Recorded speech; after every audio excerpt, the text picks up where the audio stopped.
Welcome to temple views. இன்று நோய்களிலிருந்து நம்மை காக்கும் ஒரு அற்புத திருக்கோயிலை பற்றி தெரிந்து கொள்ளலாம். இதய நோய்களிலிருந்து நம்மை காக்கும் திருத்தலம் இது. கௌதம முனிவர் வழிபட்ட இந்த ஸ்தலம் பாடல் பெற்ற தில்லை தானம் என்று அழைக்கப்படும் நெய்யாடியப்பர் திருக்கோயில். தஞ்சை மாவட்டத்தில் திருவையாறு அருகில் உள்ள பழமையான தேவார பாடல் பெற்ற சிவாலயம் இது. மூலவர் நெய்யாடியப்பர், அம்பாள் பாலாம்பிகை, ஸ்தல விருட்சம் வில்வம், தீர்த்தம் காவிரி, காமதேனு சரஸ்வதி சேக்கிழார் வழிபட்ட ஸ்தலம் இது. இங்கு நெய்யால் அபிஷேகம் செய்து வழிபடுவதால் நோய்கள் விலகும், இதய நோய் நீங்கும் என்பது ஐதீகம். மூலவர் நெய்யாடியப்பர், கிருதபுரீஸ்வரர், அம்பாள் பாலாம்பிகை, இளமங்கை அம்மை. பாடியவர்கள் அப்பர், சம்பந்தர். வரலாற்று பெயர் திருநெய்தானம். தில்லைஸ்தானம் என்ற ஊரில் அமைந்துள்ளது.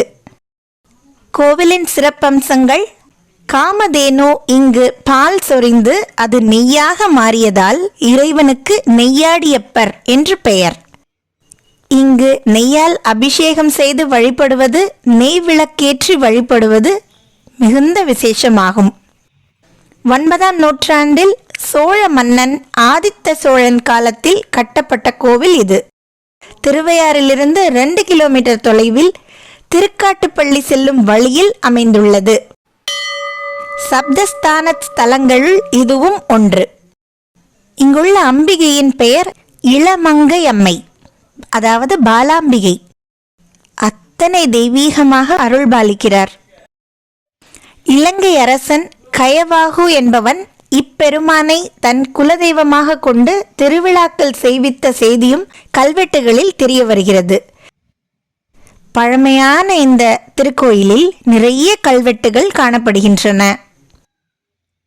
பல்லவர்களும் இந்த கோவிலுக்கு திருப்பணி செய்துள்ளனர் என்பதற்கு சான்றாக சிம்மத்தூண்கள் உள்ளதை காணலாம்.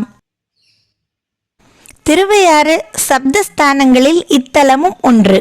சப்தஸ்தானங்கள் என்று அழைக்கப்படுபவை திருவையாறு, திருப்பழனம், திருச்சோற்றுத்துறை, திருவேதிக்குடி, திருக்கண்டியூர், திருப்பூந்துருத்தி மற்றும் இந்த திருநெய்தானம் ஆகிய 7 ஊர்களும் அடங்கும். ஏலூர் திருவிழா என்பது இங்கு மிகவும் விசேஷமானதாகும். சித்திரை மாதம் பௌர்ணமிக்கு பின் வரும் விசாக நட்சத்திரத்தன்று ஐயாரப்பர் அறம் வளர்த்த நாயகியுடன் புறப்பட்டு ஒவ்வொரு சப்தஸ்தானத்துக்கும் வந்து அருள்பாலிப்பார். இங்குள்ள பெருமான் அவரை எதிர்கொண்டு அழைப்பார்.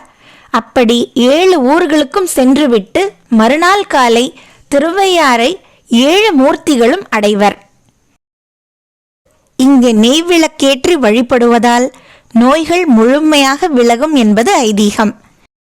இந்த திருக்கோயிலுக்கு மிக அருகிலேயே அமைந்துள்ள பிரம்ம சிரகண்டீஸ்வரர் திருக்கோயிலுக்கும் சென்று வழிபடுங்கள்.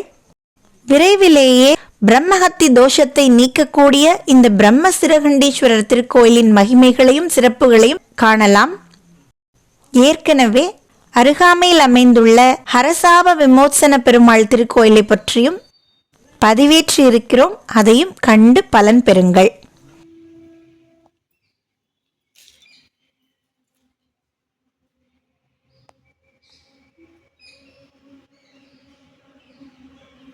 நெய்யாடியப்பர் அருளால் நோய் நொடிகள் விலகி அனைவரும் இன்புற்று வாழ்க வளர்க.